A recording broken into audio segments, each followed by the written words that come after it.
Assalamualaikum warahmatullahi wabarakatuh. Jadi kali ini penulis ingin bahas soal yang perlu dilengkapi dari suatu oli. Yang pertama penulis jelaskan dulu ya, dari olinya dulu. Oli itu punya sifat macam-macam, karakter macam-macam, kelemahan macam-macam. Jadi kita menambahkan aditif itu berdasarkan kelemahan dari olinya. Cuma ada beberapa bahan oli yang ya baiknya kita hindari karena sulit diatasi kelemahannya. Jadi untuk mendapatkan oli yang baik, yang pertama itu adalah olinya yang bagus dulu. Oli yang base oilnya bagus. Oli yang base oilnya bagus ini kalau menurut penulis ya adalah oli yang shear stability-nya bagus, ketahanan kekentalannya bagus. Dan ketahanan kekentalan ini kalau kita membandingkan dari sisi ketahanan terhadap RPM tinggi, karena ada yang namanya ketahanan kekentalan, stabilitas kekentalan, yang acuannya adalah suhu. Nah ini beda ya. Kalau acuan terhadap suhu itu adalah viscosity index, angkanya kestabilan viscosity index. Oli yang viscosity indexnya tinggi, olinya akan lebih stabil. Ini bisa kita lihat kalau dari SAE grade itu dari angka depannya. Jadi oli yang viscosity indexnya tinggi biasanya angka depannya kecil. Kita bisa bandingkan dari misalnya yang single grade SAE 40 tanpa ada tulisan apa-apa depannya, lalu ada 20W40, 15W40, 10W40, 5W40 sampai akhirnya 0W40. Angka 40 di belakang itu menunjukkan angka kekentalan di suhu 100 derajat Celcius. Angka di belakang ini adalah ring ya, seberapa kekentalan dari sekian sampai sekian itu masuk angka 40, sekian sampai sekian angka 30. Sementara angka depan ini diukur di suhu minus. Tapi kita juga bisa pakai acuan kekentalan di suhu 40 derajat Celcius. Oli yang 0W40 kekentalan di suhu 40 derajat Celcius bisa sampai 70 CST.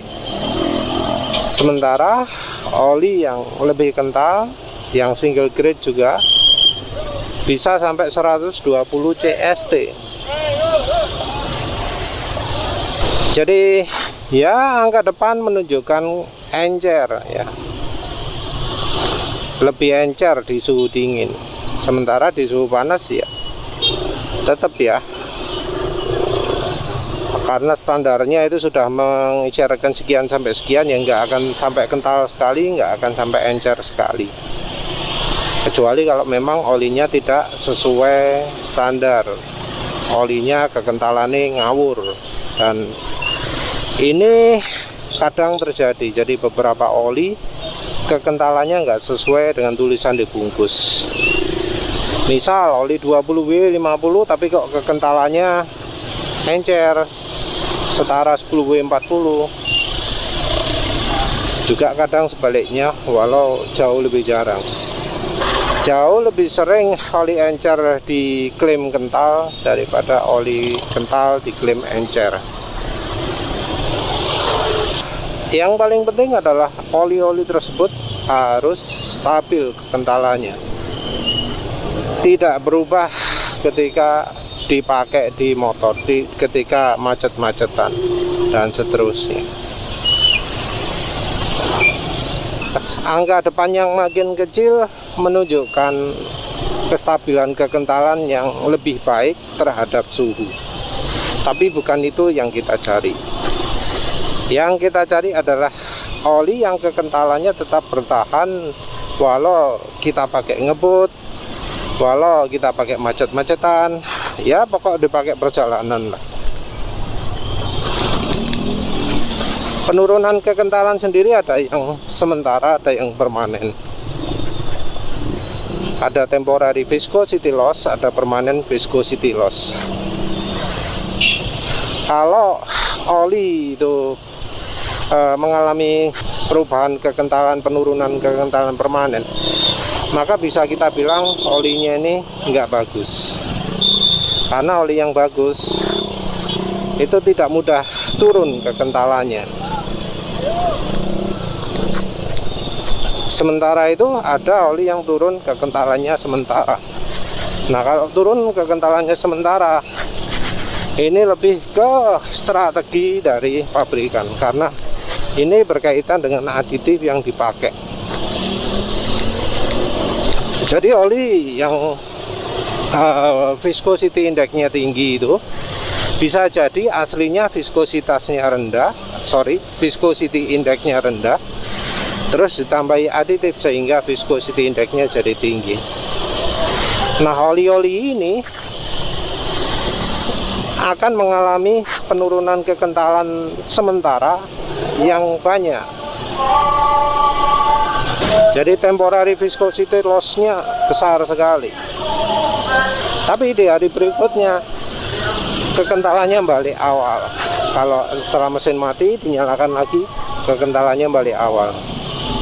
Oli yang paling penulis hafal karakternya seperti ini ya oli Shell. Oli Shell terutama yang mahal-mahal ya, Shell Ultra, Shell Sing Pure Plus ya. Oli yang katanya bahan gas alam. Ini yang karakternya seperti itu terutama.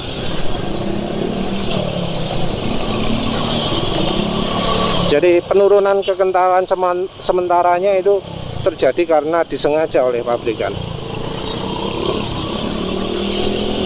Jadi dari pabrikan beranggapan bahwa oh gak apa-apa olinya itu ketika dipakai turun drastis kekentalan nih. Yang penting viscosity index olinya tinggi. Nah, kalau sudah begini kita nggak bisa merubah. Jadi oli yang kekentalannya turun permanen kita nggak bisa banyak merubah. Yang turun kekentalan sementaranya banyak juga kita sulit merubah.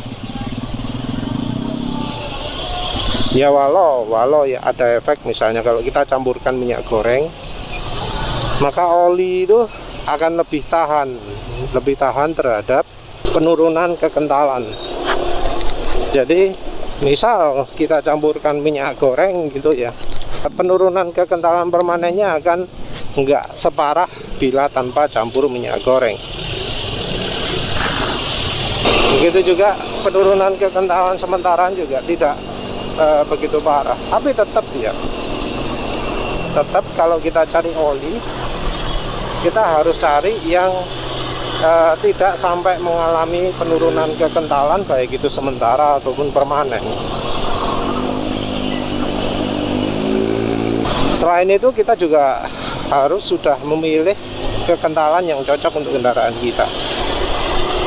Karena ya oli itu pilihan kekentalannya banyak, karena tujuannya adalah untuk menyesuaikan dengan pemakaian kita masing-masing.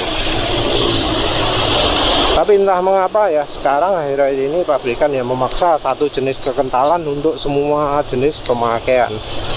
Ya sayangnya begitu. Jadi ya ini juga alasan mengapa kok kendaraan sekarang lebih banyak penyakitnya.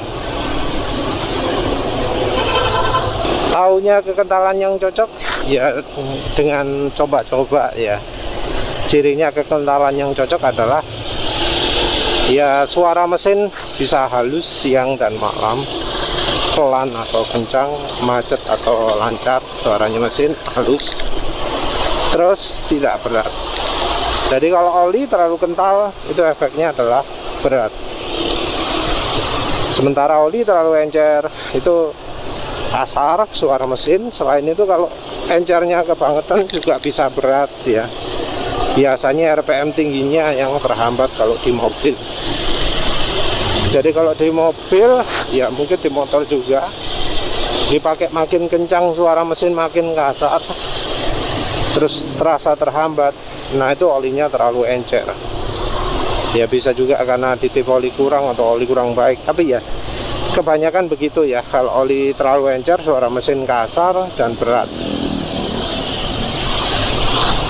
Kalau oli terlalu kental, maka berat tapi suara mesin halus. Kalau oli terlalu encer, suara kasar. Kalau RPM tinggi berat. RPM rendah menengah bisa aja enteng. Terutama kalau gaspol ya. Kalau oli terlalu cair itu bisa sampai kayak macet gitu ya. Nah dari oli sudah, baru kita injak aditif. Jadi olinya harus yang ya temporary viscosity loss-nya rendah, permanent viscosity loss-nya rendah, dan kekentalannya sudah sesuai dengan kendaraan kita, atau ya lebih kental no problem lah.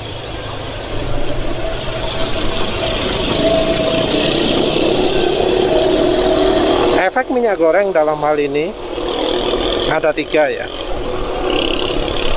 Bikin oli lebih encer, bikin film strength oli meningkat, bikin pelarutan oli itu makin baik. Lebih encer karena kebanyakan minyak goreng itu encer. Minyak nabati yang nggak encer itu adalah castor oil. Tapi castor oil ini nggak cocok kalau dijadikan campuran oli mesin, apalagi kalau masih campur oli lainnya, karena castor oil itu punya sifat yang nggak baik ya, mudah mengendap.